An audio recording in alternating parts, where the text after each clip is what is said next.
Pagbasa mula sa aklat ng mga bilang.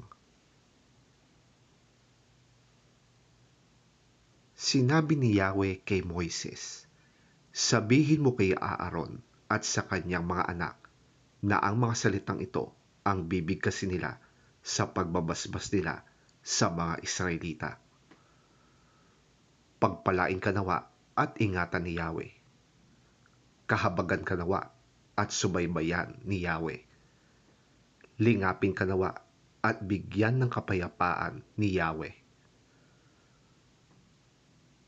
Ganito nila babanggitin ang pangalan ko sa pagbabasbas sa mga Israelita at tiyak ngang pagpapalain ko sila."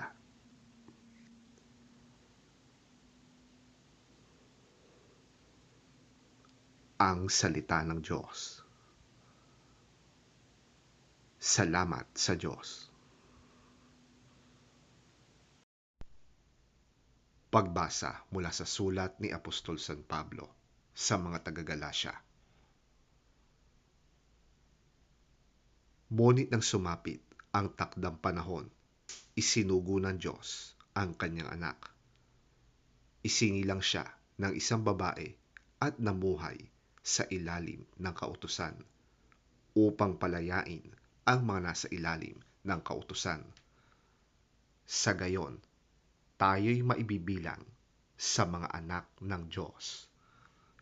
At upang patunayan na kayo'y mga anak ng Diyos, isinugo niya ang Espiritu ng kanyang anak sa ating mga puso, at nang sa gayon ay makatawag tayo sa Diyos ng Ama, Ama ko.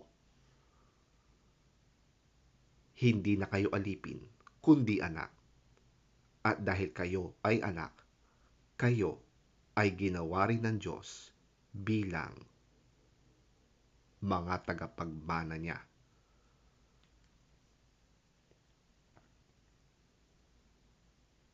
Ang salita ng Diyos. Salamat sa Diyos.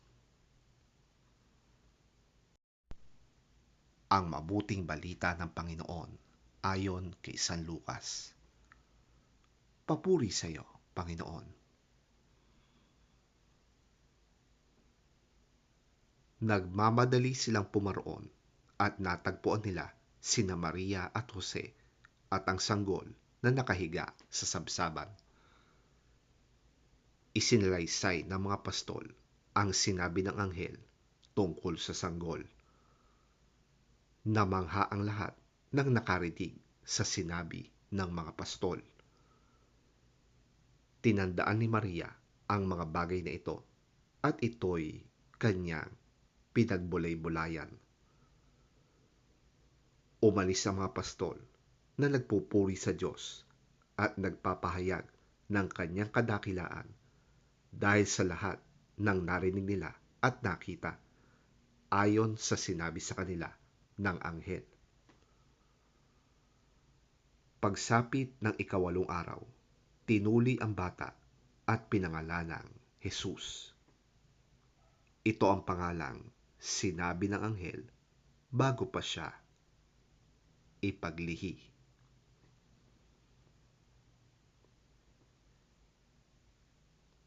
Ang mabuting balita ng ating Panginoon.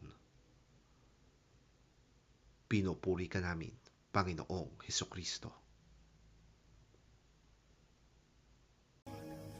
So they hurried off and found Mary and Joseph and the baby, who was lying in the manger.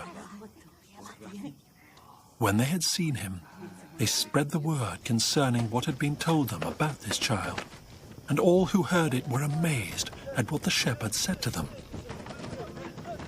But Mary treasured up all these things and pondered them in her heart. The shepherds returned, glorifying and praising God for all the things they had heard and seen, which were just as they had been told. On the 8th day, when it was time to circumcise the child, he was named Jesus, the name the angel had given him before he was conceived.